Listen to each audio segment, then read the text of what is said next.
Today we are talking about how do roller coasters demonstrate the law of conservation of energy.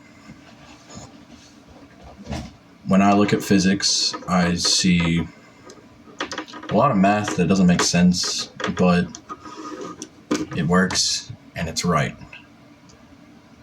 So with the roller coaster, well, first we'll start with the conservation of energy, or the law, is that energy cannot be created nor destroyed. And then the second part of that is that the energy is instead transformed into something else. With roller coasters, you never see a roller coaster go above its starting point right here.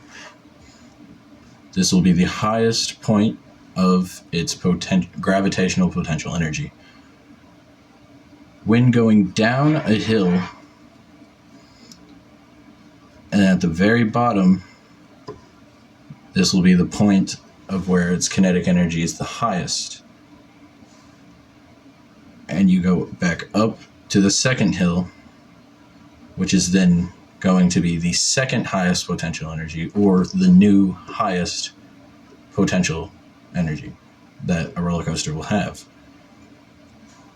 Due to friction going down and right here, causing it to lose, or not lose, but transfer its energy to friction, or it's lost as thermal.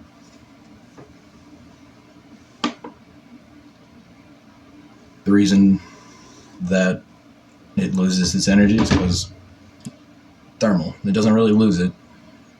And that's why you never see a roller coaster go above what the starting point of, or the highest point in the roller coaster. So that means if you see a roller coaster that goes from here to here to here to down here, and then it goes up like this, and its highest potential is here, it will not go above that, because it cannot go above that unless it has some other force acting upon it to create more kinetic energy, like, let's say, the motor that runs to bring you up here. It would also have to do the same over here if it wants to go higher.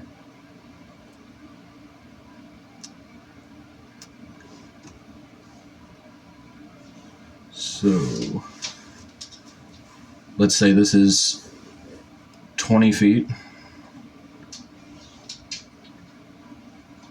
Now from here to here cannot exceed or be 20 feet.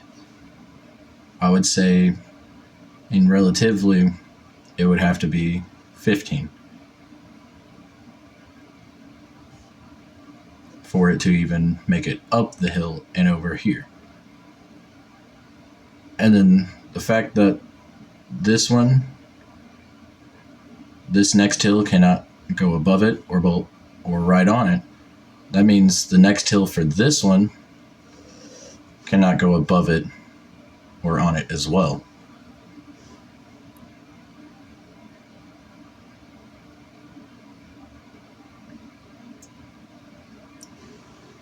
So though you're not losing energy in your system, the system is just transferred. So let's say you have 100 for the total system, T for total.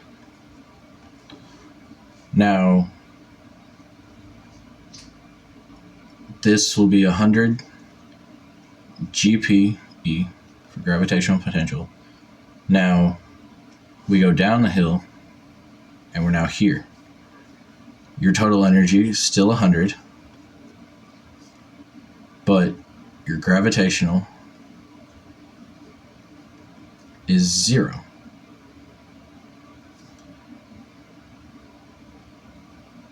But your KE, your kinetic energy, would be, let's say, 50. And your friction, F, will be, friction or thermal energy will also be 50. So all of that adding up to still making 100. You go back over here, say GPE is now 25, KE is now 0, and your thermal, or your friction, is at 75. Then you go back down here. Let's say this is the end of the roller coaster. You then are at GPE, gravitational potential, at 0.